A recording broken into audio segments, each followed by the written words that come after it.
Welcome back to AM Northwest. There are many things we inherit from our parents and grandparents, not only our physical characteristics, but patterns of thoughts, feelings, and behaviors called emotional DNA. Here to share how those hidden patterns impact our relationships, we welcome the author of Decoding Your Emotional Blueprint, Judy Wilkins-Smith. Hi, Judy. Hi, Tammy. It's lovely to see you. Lovely to see you. And this is such an interesting concept, which I've never heard of before. So how did you come up with emotional DNA? Well, emotional DNA was really just what else do you inherit? And thanks to neuroscience, epigenetics, and of course, systemic work and constellations, we now know that in an event that happens in a prior generation can impact you. It creates an imprint that becomes a blueprint for the ways that, as you said, you think, feel, and act. Wow. And hence emotional DNA. Now, you just mentioned systemic work and constellations. Explain that. What does that mean? Yeah, so systemic work is really looking at the entire family system, not just you in a vacuum. It's who are you as a result of the prior generations, all the ones around you. Which parts of the system are you aligned with? So if we're looking at relationships, for example, what have you picked up that is a message that echoes through for you?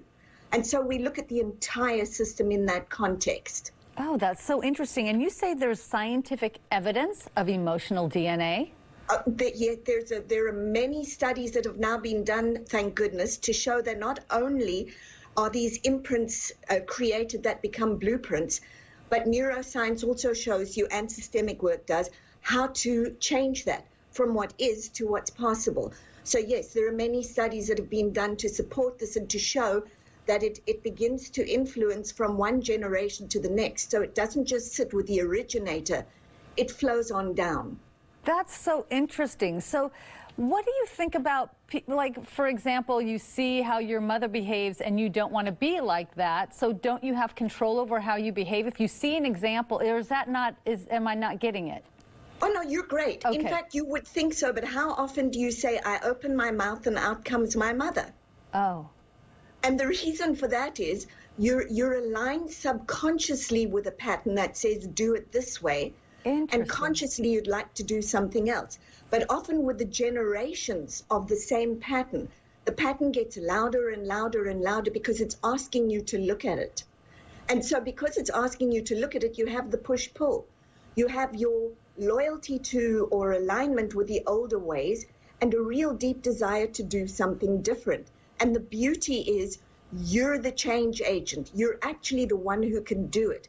Once you see the pattern and you identify it and understand what it's doing in your life, you're then free to start saying, but that's not working for me and I need to do it differently. So absolutely you can change it. Okay, and then if I change my behavior, does that change the emotional DNA for future generations? Exactly right. And that's the whole point. Yes, and it's significant.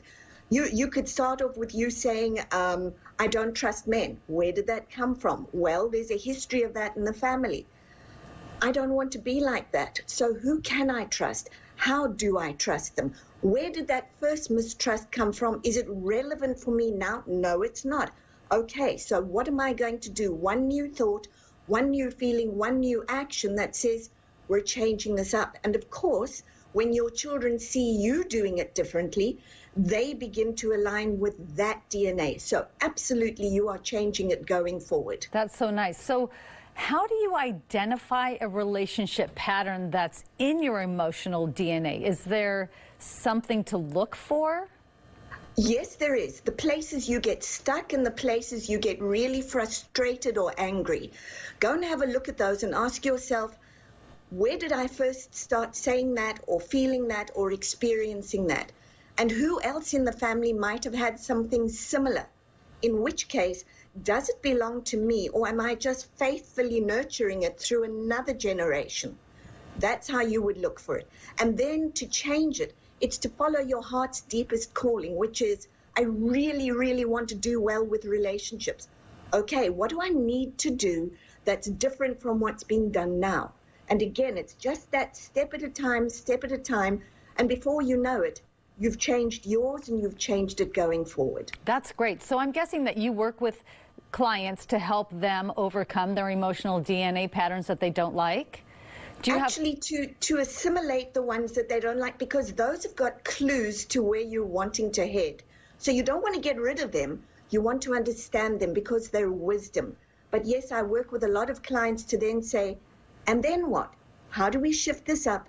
And how do we move it forward into a healthier, relevant pattern for now? Oh, that's great. And your book, of course, will help us all figure it out and yes, do what we need to do. Decoding your emotional blueprint, absolutely. Exactly. It is a step-by-step guide. It's why I wrote it, because it's a practical guide that shows you where it is, how it happened, why it's relevant for you to change now, and what your purpose is. Oh, it's so interesting. Thank you so much, Judy. So nice talking with you. Thank you so much for having me. We want to tell everyone the book again is Decoding Your Emotional Blueprint, and we'll have a link to all of Judy's information on our website at KATU.com.